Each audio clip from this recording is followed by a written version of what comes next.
Welcome to our series of presentations on Medicare and MassHealth, brought to you by the Northern Hilltown Consortium of Councils on Aging and funded by a service incentive grant from the Executive Office of Elder Affairs.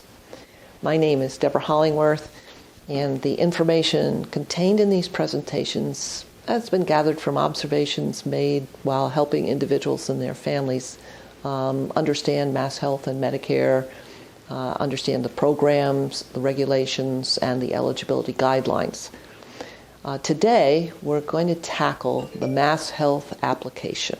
This means we're going to go page by page and show you how to fill out the application successfully. Let's remember that there are two basic applications for MassHealth because there are two distinct eligibility differences. We're going to be focusing on the application for seniors, those folks over 65, or those folks needing long-term care services. And that means folks going into a nursing home. No matter what age you are, you're going to be filling out the application for persons over 65. This application counts assets and income to determine eligibility. So there are many pages that capture asset information. Do you own a car? Do you have life insurance? Do you have bank accounts? So all of these things are not on the application for folks under 65 because in the state of Massachusetts, if you are under 65, the state does not, or MassHealth does not count your assets. So it's a simpler application. We're going to focus on application for seniors and start with the front cover. If you'd like to follow along with this application, there is a link below to the application. If you would like to make copies of MassHealth applications, you can Google MassHealth application and click on the form that is for seniors and those needing long-term care services. On the front cover of this application, there is a header that says, Application for health coverage for seniors and people needing long-term care services. It's green. Now you know you have the correct application. Okay, we're going to dive right in here. On the front cover, before we even get to page 1, it's going to tell you MassHealth Enrollment Center, P.O. Box 290794 in Charlestown. That's your mailing address. And you can fax this application. I usually caution folks and say mail it. Every time you fax something, there's an opportunity that a page will get stuck or missing. If you mail it, the odds are better that it'll get to Charlestown, where these applications are electronically scanned into the system and they become a virtual file. All right, so we're on page 1 now, and if you look in the lower right-hand corner, it'll say page 1, and right after it, it will say SACA, S-A-C-A dash, and there's a bunch of numbers there. And it should say 0721, and that indicates when the application was released. MassHealth typically releases upgrades, its application twice a year, once in July and again in January. If you fill out and send in an out-of-date application, it'll be refused. So you have to check before you even get started, lower right-hand corner, to see that your application is a current one. Okay, so we're going to go step up to the top before we even get to step 1, person 1. And up to the top there are 3 paragraphs with check boxes off to the left. And you don't check all of them. You just check, you pick the one you want. You check one of these. If you are applying for MassHealth or the Health Safety Net, you would check off that box. But if you are looking for nursing home coverage, or you are a frail elder waiver, you would check off the paragraph below, either long-term care, and they mean nursing home, or the home and community-based waiver, which we call frail elder waiver.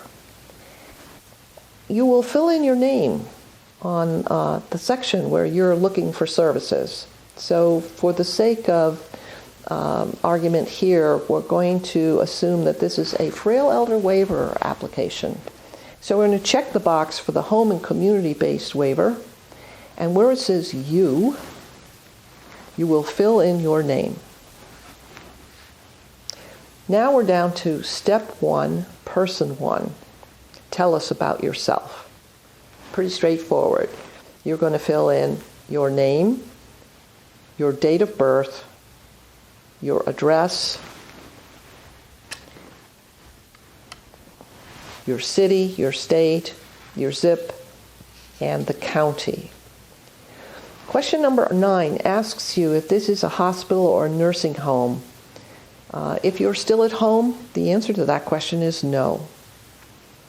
And since this is a frail elder waiver, we are at home, so we're going to answer that question no. Question 10 asks you, is the mailing address the same as the street address? And especially here in the Hilltowns, we have several anomalies where our street address is not our mailing address. It may be that we have a post office. It may be that our mail comes from a neighboring town. But if the mailing address is the same, you're going to check that. If not, you're going to fill in the mailing address. And you flip over to page 2. This is a continuation of your mailing address: city, state, zip, county. And now your phone number. I would say they ask on question 17, is there another phone number? One phone number suffices, because MassHealth, the odds of MassHealth actually calling you, 1,000,000 to 1. If you have an email address, you fill it in. And then question 19 is asking for the number of people listed on the application. If you are single and you're applying as a single person, the number on the application is 1. If you are married, then the number of people listed on the application would be 2. That's all MassHealth is interested in the over 65. They don't care about kids. They don't care about siblings. They just care about you and anyone you might be married to. Question 20, if your preferred language is not English, what is it? If you fill out that your written language is Russian, all the correspondence that you get from MassHealth will be in Russian, any written correspondence. So know that if you fill in something other than, you fill in Spanish, English, Chinese, that's how they're going to communicate with you. Question 21, one of my favorites, is anyone on this application in prison or jail? No. And if you are awaiting trial? No. The next section is for enrollment assistors only. And that is for people where you might be getting help in a clinic or a hospital, where a navigator or an applications assister is filling out the application for you. So most of us leave this blank. Okay. Person number 1. Again, they're just checking to see if you remember who you are. Page 1. Again, first name, middle name, last name, your gender, and they're filling in the relationship to you is self. Are you applying for health or dental coverage for yourself? I wish this question number 4 were a little clearer. Are you applying for MassHealth?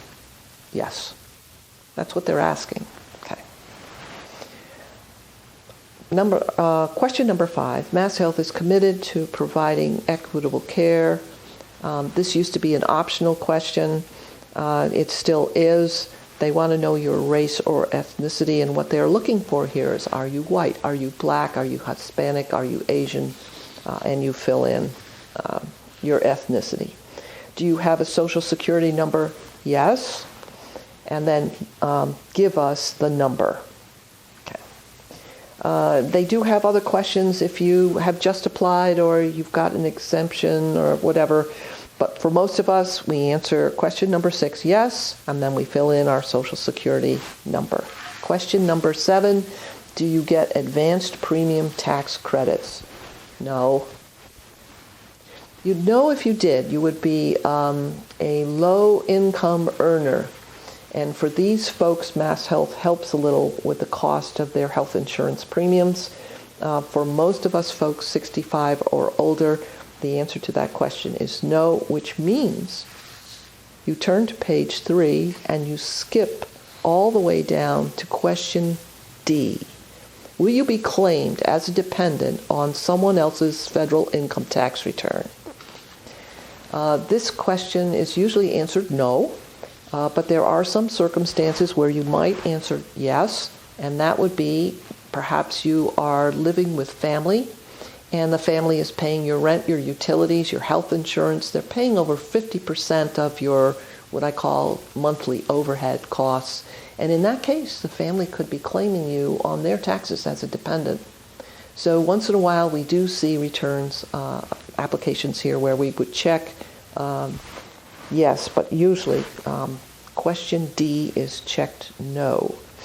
And now we are going to skip down to question 8. Are you a U.S. citizen? Yes. And if yes, are you a naturalized citizen? That means not born in the U.S. And the answer is usually no.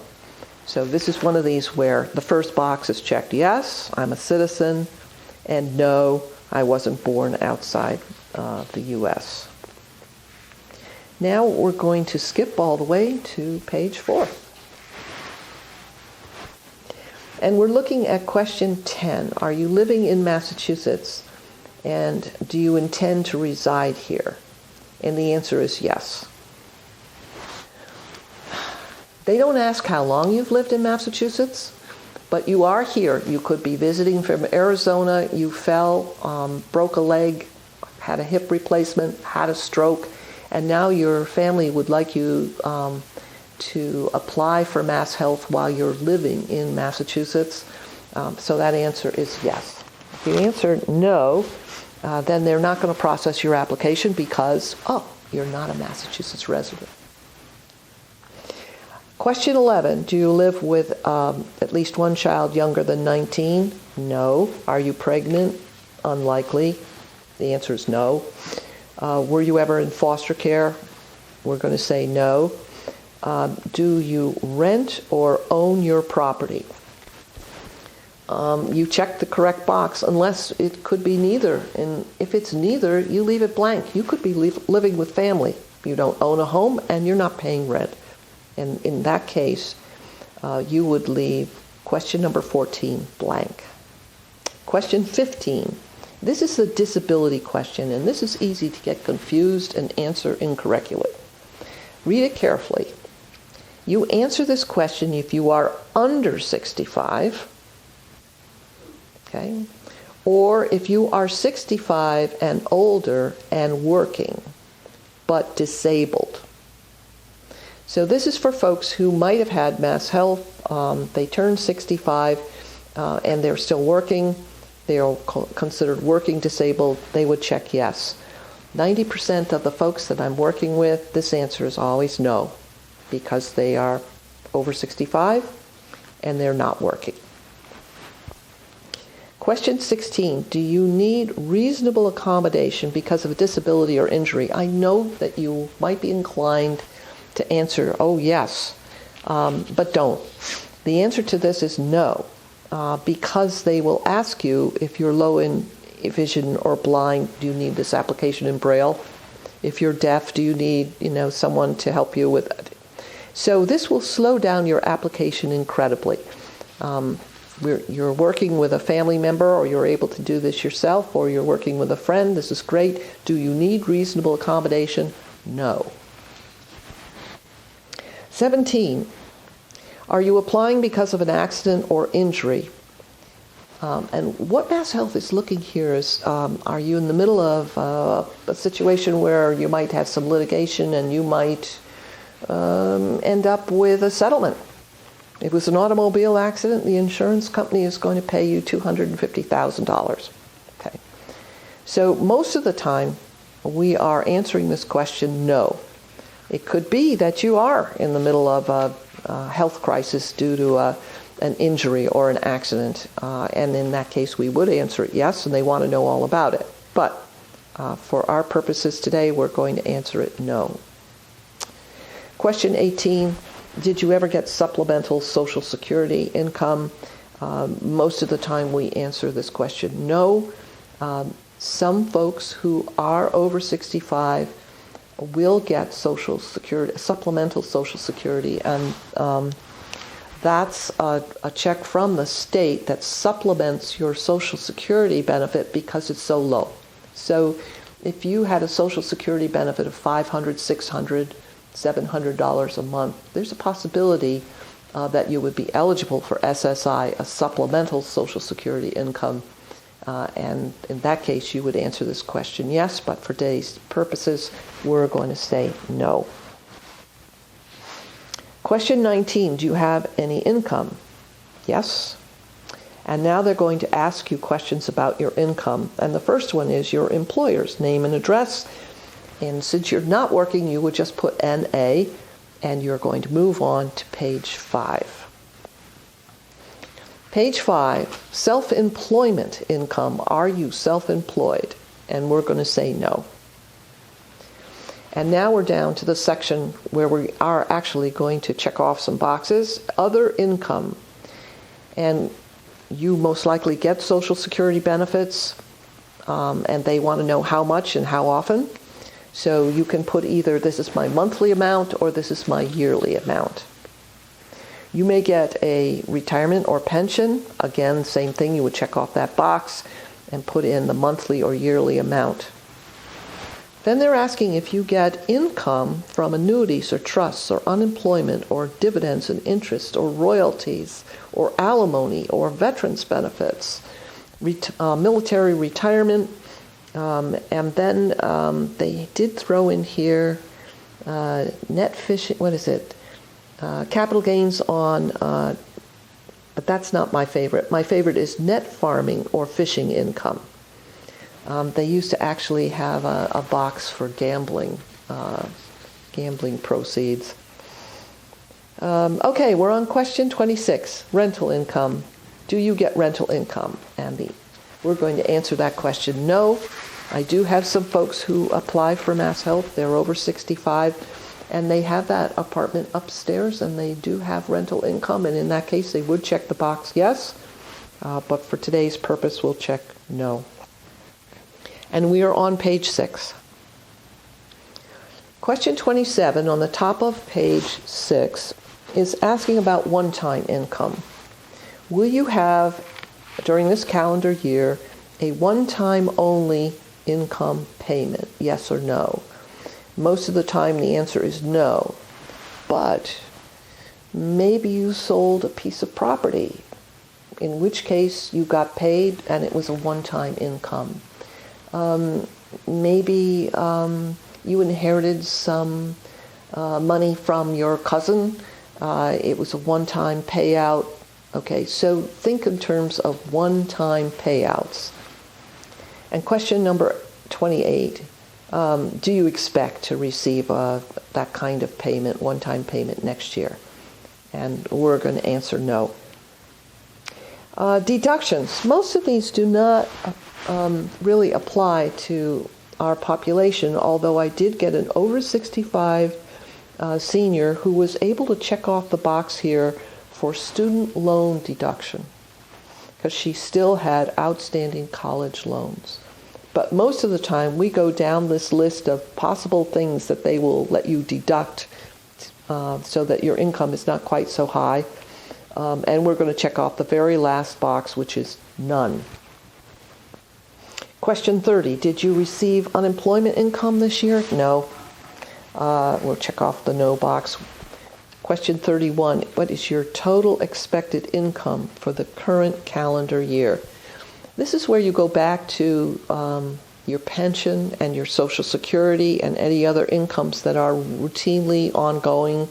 You add them all up, and you come up with an income for the year. Question 32, what is your total expected income for the next calendar year? Just put same. Now we're at the bottom of page 6, and this is step 2, and this is asking about person 2. Now let's remember, person 2 has to be, you fill this in if you are married to someone. So this is only for the spouse and for folks who are married. And in our case, we were doing a frail elder waiver application for a single person. And so on step 2, you can leave you leave the end of page 6 blank. You leave all of page 7, all of page 8, all of page 9, all of page 10, and halfway down page 11 blank, because there is no person number 2. You're a single individual. I'm going to pause for just a moment and say that if you are married, then you're going to need to fill in all the previous pages with your spouse's income. So, not to be too confusing, we're going to go back to page 7,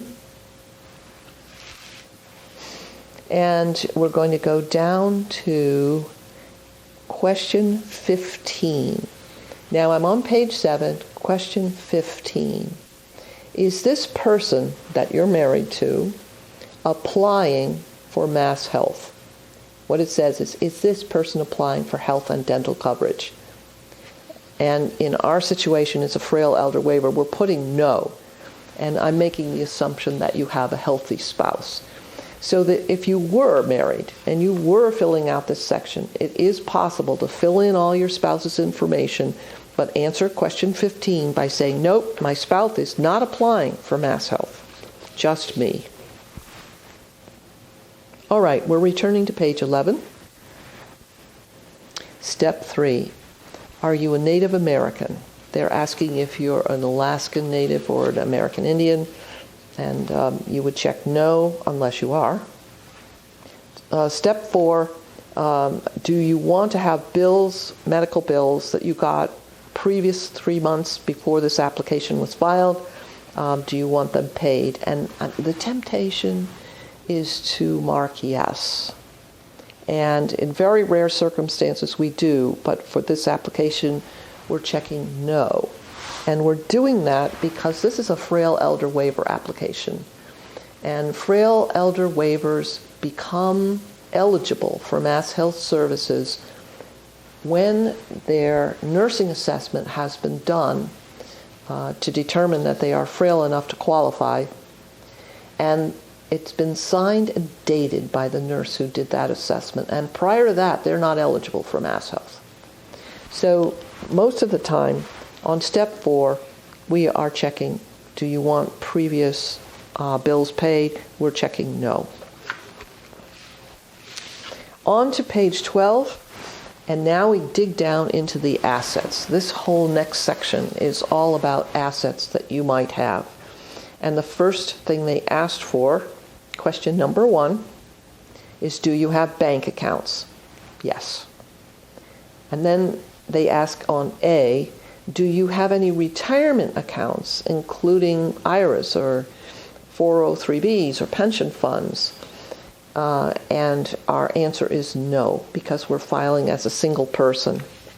Now, sometimes I have applications where we would check yes because the spouse has assets, but the frail elder waiver spouse does not. B, have you or your spouse or joint owner closed any accounts in the last 5 years? This is really hard to remember unless you've had recent banking activity. Most of the time when I'm filing applications, the answer to this is no. If you have recently closed out accounts, and this means close the account, not reduce the account's balance to $10, but close the account out completely. At that point, you would have to answer yes. Okay. And the next section is all about your bank accounts. Whose name is on the account? What kind of account is it? Checking, money market, savings? Name of the bank, the bank account number, and the current balance. The next question, balance on admission date, only applies to people who are asking for nursing home coverage. And the sections after that, the account is open or the account is closed. We're going to check off the account is open. We check that box. Now here's the curious thing. They only give you room to do that twice, assuming you only have 2 bank accounts. If you have more bank accounts, and many people do, what you would need to do is just take a separate sheet of paper and put the following information on each account. Name of the account, type of the account, name of the bank, the account number, current balance, and whether or not the account was open or closed. So you can add in, just take a legal size lined piece of paper and add additional bank account information and include it with the application when you send it in. Next section, real estate. Do you or your spouse own or have legal interest in your primary residence? So this question is answered yes if you own your home or if you have a life estate in your home. Deed's been transferred, perhaps to a family member, but you still have a life estate. And in that case, the answer to the question would be yes. Question number 3, do you or your spouse own or have a legal interest in any other real estate other than your primary resident? And the answer to this question would be no for our applicant because this person is single, applying as a frail elder waiver. However, if that weren't the case and this person was married, the spouse could own other property, but the person applying for MassHealth can own a house that they live in, which is considered your primary residence. I have had situations where the mom moved in with the daughter no longer living in her home, and when that happens and you are no longer living in your primary residence, MassHealth considers it a countable asset. Okay. So now they want the address of your home, the type of property, primary residence, and the current value. You can just take a look at your last property tax bill and take a look at the current value. And we're moving on to page 13. Page 13, the top of the page, question 4, do you own any life insurance? Let's say we're going to answer this question, yes, because we do. Now they want to know the name of the owner of the life insurance, the insurance company, the policy number of that insurance, and its face value and the type of insurance. What they're really looking for here is a cash surrender value. And MassHealth does not count term life insurance policies, but they do count whole life. So when asking you, what type of insurance is this? It's whole life or it's term. And they give you a couple of spaces here in case you have more than one policy. The next section, question number 5, is asking if you have stocks or bonds, savings bonds, mutual funds, futures contracts, cash. And what you do is fill in any of those that are applicable. What we're going to do for the purposes of our application here with our frail elder waivers, we're going to say no, we don't have any stocks or bonds or mutual funds. Question number 6 is about annuities. Did you purchase in any way, change an annuity, yes or no? And the answer to this would be no, unless perhaps you are married and your spouse does have an annuity. You would answer yes, and then you fill in the name of the owner and the information following, name of institution, contract number, date purchase, all of that. We're moving on to page 14. Question 7 is asking if you have given a deposit to a healthcare or residential facility like an assisted living. If you want to get on a wait list for an assisted living, sometimes there is a fee with that to be on a wait list, and it might be that you wrote a check for $1,500, $2,000, $2,500, and you wrote that to the assisted living facility. They hold it for you until you move in. MassHealth considers that a countable asset. For our purposes, we're going to check the box no. But it might be that you did that, in which case you'd have to fill in the following information. Vehicles and mobile homes, that's question number 8. Do you or your spouse own a car, or a van, or a mobile home, or a boat? We're going to say no, but let's just say, for sake of argument, we did check off yes because our applicant owns a car, meaning that you're applying for MassHealth and you have a car registered in your name. Okay. Type of vehicle, year, make, model, fair market value, and do you still owe anything on it?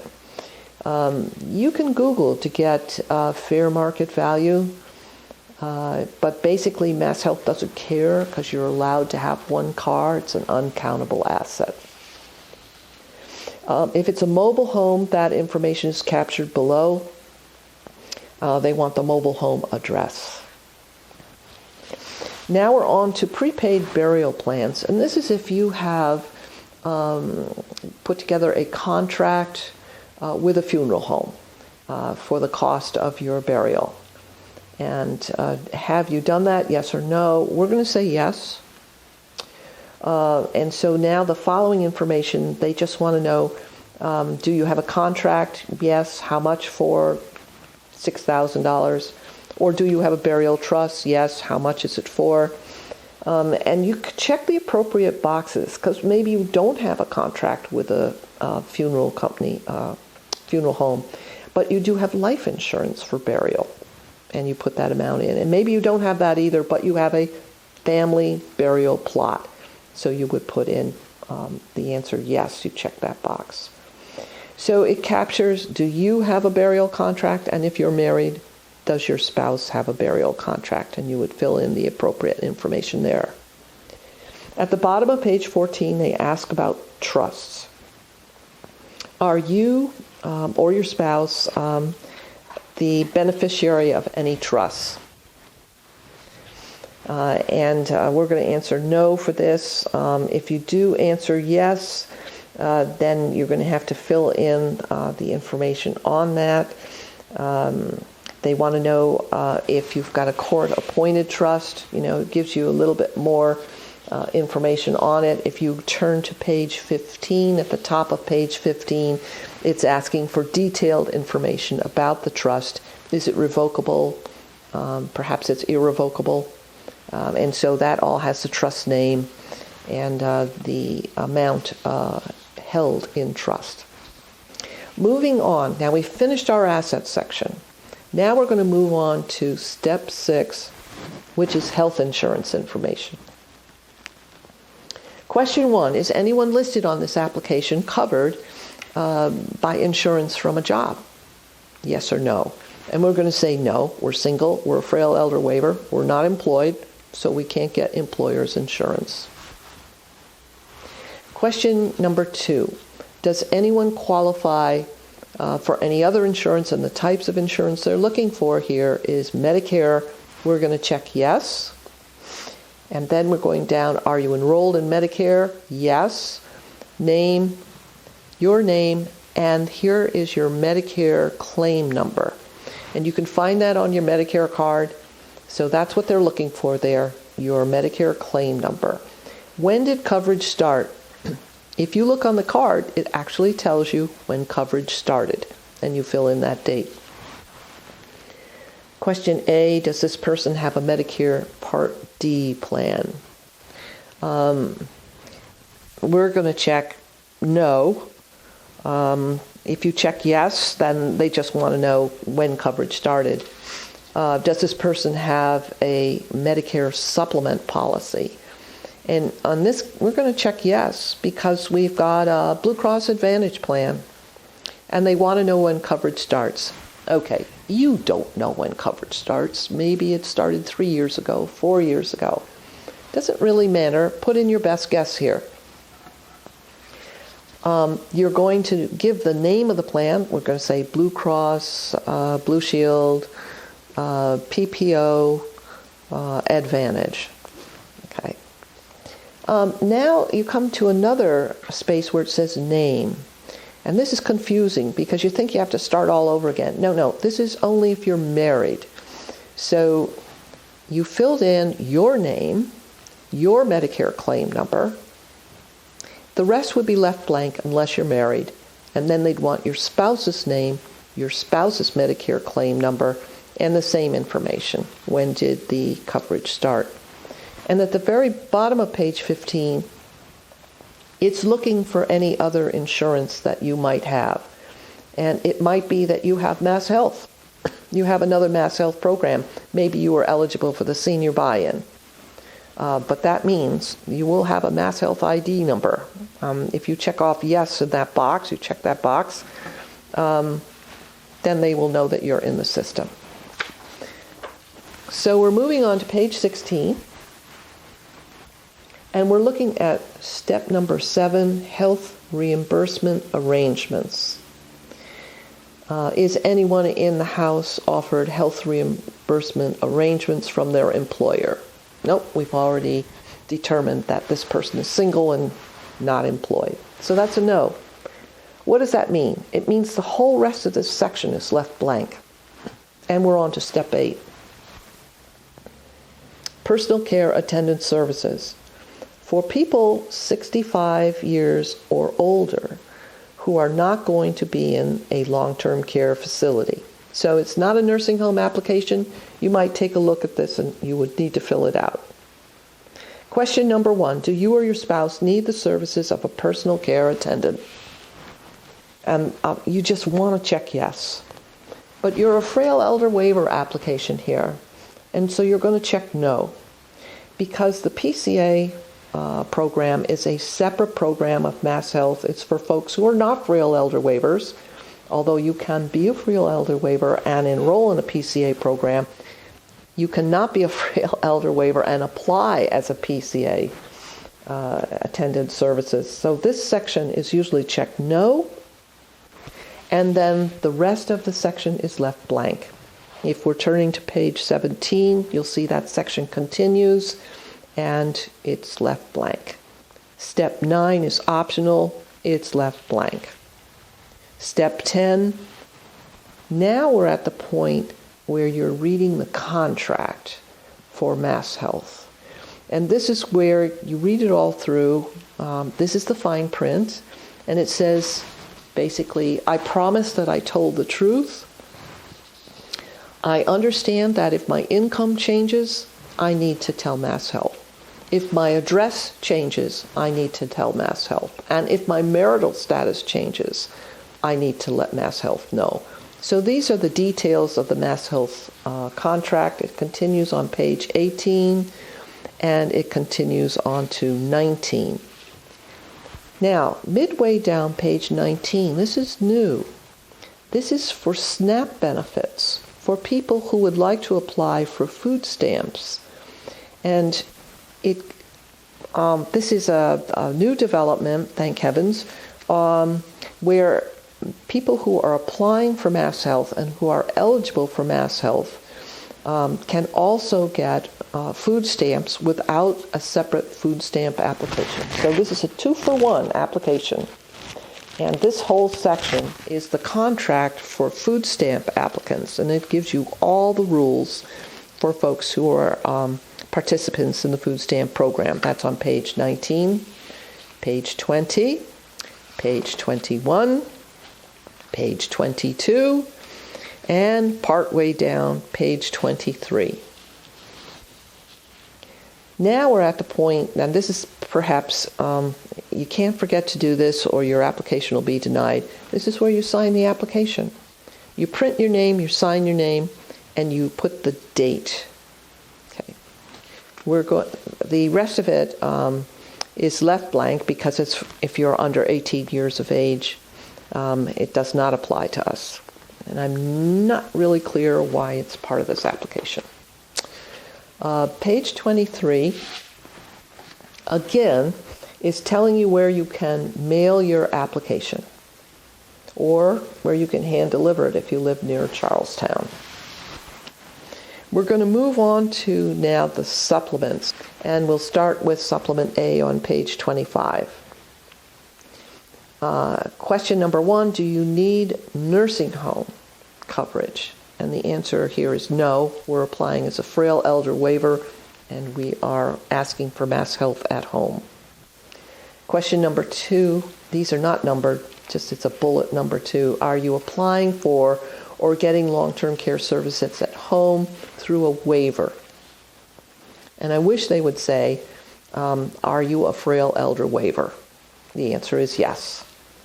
So now you're going to fill in your last name, your first name, and your social security number. The rest of the page is left blank because it really only applies to nursing home applicants.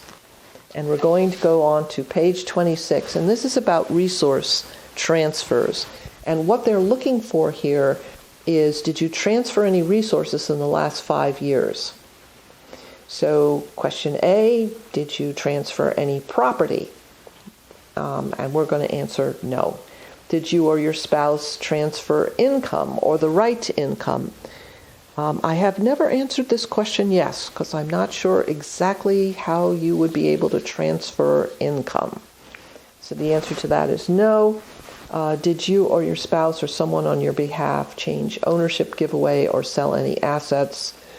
The answer is no. Now, possibly you did. You had $25,000 in a savings account. You knew that you needed to transfer that in order to be eligible for MassHealth. So you transferred it, and you transferred it to your daughter, and she set up a separate bank account and put that $25,000 in it. In that case, the answer to this question is yes. Did you or your spouse or someone change the deed or ownership or any real estate? Yes or no. We're going to answer no, but you could have transferred. If you purchased a life estate in someone else's home, did you live in the home for at least 1 year? We're going to say no, but it might be yes. So it depends on your circumstances. I'm answering these questions no, because this is a single person. It's a frail elder waiver, and I am imagining that they have not transferred homes, and they had not given away income, and they had not changed the deed to their home, that kind of thing. Did you give anyone a mortgage loan or a promissory note, or did you purchase or change an annuity? In the best of all possible worlds, it would be nice if all these asset resource transfers were answered no, because then we know you'd be clearly eligible for MassHealth. But it's possible, if you're a frail elder waiver, for you to have answered yes and still be eligible for MassHealth. So I'm going to go back to that one. Did you give away or transfer or sell any assets? And that we checked yes, and you had that $25,000, and you gave it to your daughter. Wrote a check for $25,000. She put it in a bank account. Description of asset: $25,000. Date of transfer: the date of the check. Transfer to whom? Daughter's name. Relationship to you: daughter. Amount of transfer: $25,000. Okay. MassHealth is capturing that information because they'll go back and look for that $25,000 if you end up in a nursing home within the 5-year look-back period. So that's just their way of being able to track these asset transfers. It won't necessarily make you ineligible for MassHealth if you're home, but it would be a problem if you wanted MassHealth to pay your nursing home bill. Question number 7. Have you or your spouse, they're asking the same question again, given a deposit to a healthcare facility like an assisted living? No. Okay. But if you did, they want the name of the facility and the amount. And we're moving on to page 27. Question number 8. Do you or your spouse own your home or have an interest in your home in terms of a life estate? We're going to say yes here. So now they want to fill out the following information. Whose name is on the deed, description and address of the property, so that's the address where you live, and the description of the property is primary residence. And they just want to know if it's a joint tenancy, you own it with your brother, your sister, or it's an individual, or it's a life estate. Okay.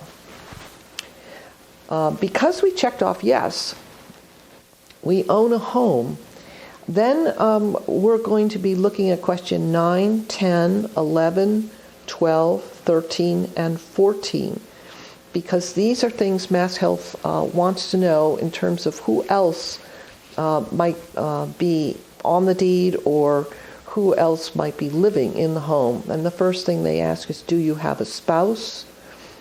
Check yes if you do, but in our case we're checking no. Okay. If you did have a spouse, you put in spouse's name and say yes, they're living in the home.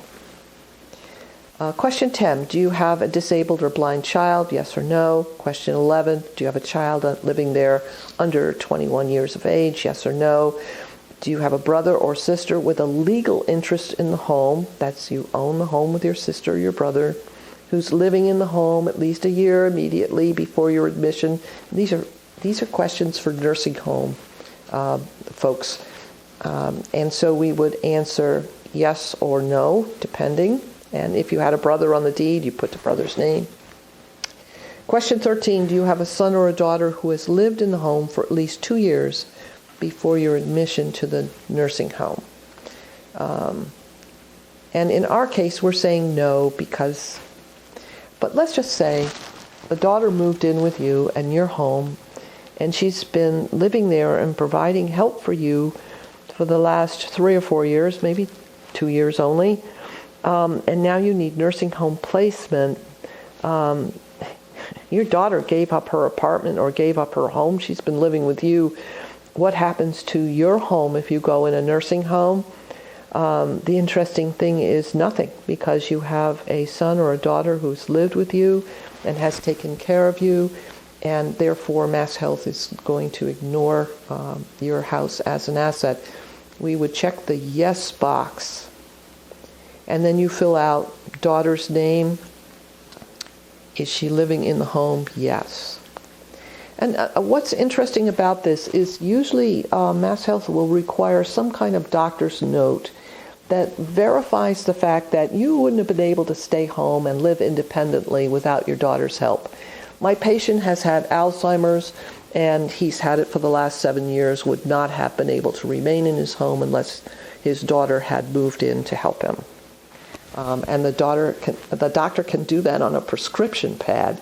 All they need is a doctor's signature. Do you have a dependent relative? If the answer is yes, you fill in this section. And question 15, do you need to return to your home? This is for nursing home applicants only. If we, and this is an example where you broke a hip, you went into the nursing home, you had rehab, it was slow, and your Medicare coverage ran out because you weren't making measurable progress. And in that case, Medicare discharged you. You needed somebody to pay the bill. You filled out a MassHealth application, and MassHealth has been paying for the last couple of months. You checked off the box, yes, you intended to return home.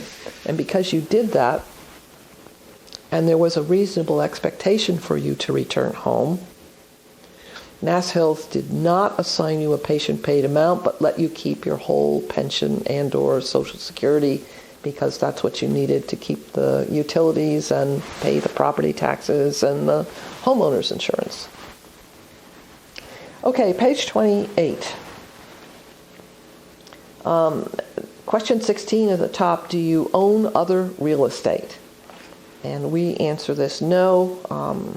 If you did answer yes, MassHealth is going to be interested in that property and you need to list it and describe it. Question 17, do you have long-term care insurance? Yes or no. Most folks do not, and this is a no. If you are lucky enough, fortunate enough to have purchased long-term care insurance, you would you would answer yes and put in the company name and policy number and complete that information. Question 18, did you or your spouse file income tax returns? Yes, both years. Yes, one of these years. Or no, neither year. And what they're really looking for here is federal income tax returns. But anyway, you would answer that, and they're going to be looking for a copy of that income tax return if you have filed one. And at the bottom of page 28, you have to sign this part of the application again. So this is the second signature. Signature and print your name and date.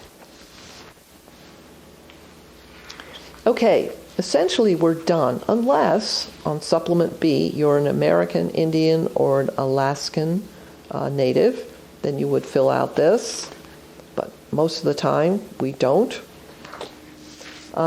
Supplement C on page 30, personal care attendant.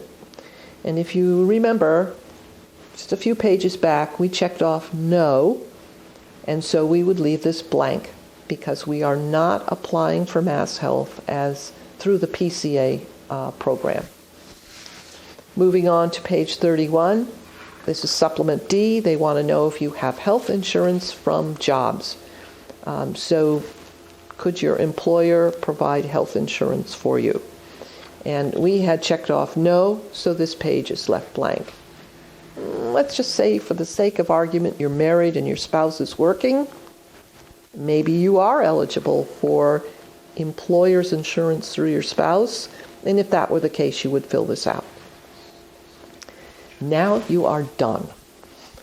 You might see at the very end of the application something called an Authorized Representative Designation Form. And this is where you can designate someone. It doesn't have to be related to you. It can be a friend, can be a spouse, can be your lawyer, can be whoever is helping you, an advocate. You want MassHealth, you want to give them permission for them to get information from MassHealth. So this designation form names your authorized representative and allows MassHealth to communicate with them on the status of your application, on the status of your coverage, on the status of whether or not you need more documents. So you would fill this out in the event that you want MassHealth to be able to speak to someone on your behalf. And that's it. Hope this has been helpful. And there are links at the end of this presentation to places where you can get a live person to help you fill out this application. This can often be done at clinics, certainly at the hospital, and most Shine counselors can help you, and you can contact a Shine counselor through your local senior center. So good luck with this, and welcome to MassHealth.